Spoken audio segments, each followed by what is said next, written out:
হজ বা ওমরার সময় অনেকে দিনে বারবার কাবাঘর তওয়াফ করতে থাকেন। এভাবে ইচ্ছামতো তওয়াফ করা যাবে কিনা, তওয়াফের ফজিলত কি?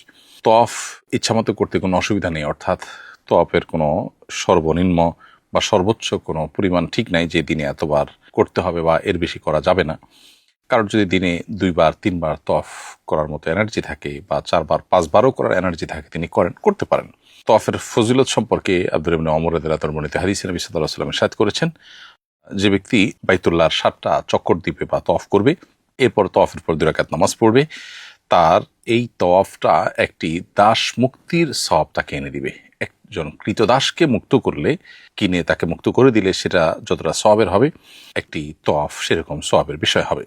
এবং একই বর্ণনায় আরও রয়েছে যে নবী সাল্লাল্লাহু আলাইহি ওয়াসাল্লাম ইরশাদ করেছেন যে তওয়াফকারী ব্যক্তি যতবার পা উত্তোলন করবে এবং রাখবে, অর্থাৎ প্রতিটা পদক্ষেপ করবে, তার বিনিময়ে আল্লাহ তাআলা তাকে 10টি নেকি দান করবেন, 10টি গুনাহ মুক্তি দান করবেন এবং 10টি মর্যাদা বৃদ্ধি করবেন।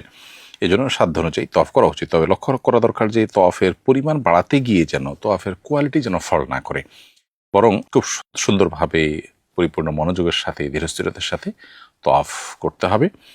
এতে কোনো প্রকার হুলস্থুল না করে, অন্য কারোর ক্ষতি না করে আপনি করতে পারেন। আর যদি মনে হয় যে প্রচুর পরিমাণে মানুষ তওয়াফের জন্য সিরিয়াল ধরছে, ধরুন ফরজ তওয়াফ করবেন ঈদের দিন বা তারপরের দিন, ওই সময়টাতে আপনি নফল তওয়াফে অনেক বেশি ভিড় করলে বরং মানুষের কষ্ট আরও বাড়বে, তাহলে সেক্ষেত্রে আপনি তখন নিজেকে অন্য কোনো ইবাদতে মগ্ন রাখলেন। এটা পরিস্থিতির উপরে অনেকটা নির্ভর করবে।